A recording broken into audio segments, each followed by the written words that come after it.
7ویں دروازے پر بھی ایک فرشتہ پکار رہا ہے کہ اللہ پاک کو ایک ماننے والوں کو مبارک ہو۔ 8ویں دروازے پر بھی ایک فرشتہ پکار رہا ہے کہ ہے کوئی توبہ کرنے والا،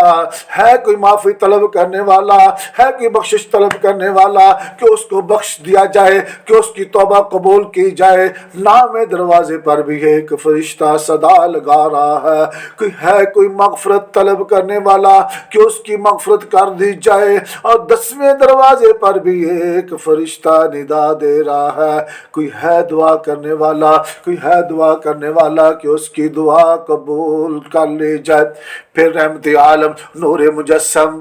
صلی اللہ علیہ وسلم نے فرمایا، اے جبریل، رحمت کے یہ دروازے کب تک کھلے رہتے ہیں؟ جبریل علیہ السلام نے عرض کی، رات کی ابتدا سے لے کر طلوع فجر تک۔ پیارے آقا صلی اللہ علیہ وسلم نے ارشاد فرمایا، اس رات بکریوں کے بالوں سے بھی زیادہ لوگوں کی مغفرت کی جاتی ہے۔ اس رات لوگوں کے سال بھر کے اعمال آسمانوں کی جانب بلند کیے جاتے ہیں، اور اس رات رزق تقسیم کیے جاتے ہیں۔ حضرت سیدنا امام ابو حامد محمد بن محمد غزالی رحمت اللہ علیہ لکھتی ہے، کہا گیا ہے کہ آسمان کے فرشتوں کے لیے 2 راتیں عید اور خوشکی ہیں، جیسے دنیا میں مسلمانوں کے لیے 2 عید کے دن ہیں۔ فرشتوں کی جو عید کی راتیں ہیں وہ ہیں 15 شعبان کی رات اور لیلۃ القدر۔ حضرت امام تقی الدین سبکی شافعی رحمۃ اللہ تعالی علیہ اپنی تفسیر میں فرماتے ہیں، یہ رات سال بھر کے گناہوں کا کفارہ بنتی ہے، شب جمعہ پورے ہفتے کے گناہوں کا کفارہ، اور لیلۃ القدر عمر بھر کے گناہوں کا کفارہ ہوتی ہے۔ یعنی ان راتوں میں اللہ پاک کی عبادت کرنا اور یاد الہی میں ساری رات جاگ کر گزارنا گناہوں کے کفارے کا سبب ہوتا ہے، اسی لیے ان راتوں کو کفارے کی رات بھی کہا جاتا ہے۔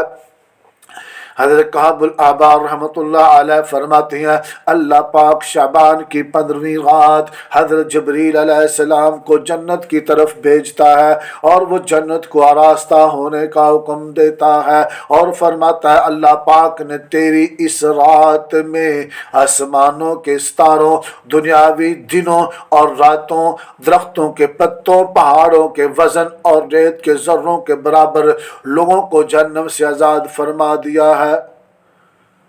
حضرات محترم، ہمارے پیارے نبی صلی اللہ علیہ وسلم شب برات میں مختلف مقامات پر مختلف انداز میں عبادت فرمایا کرتے تھے،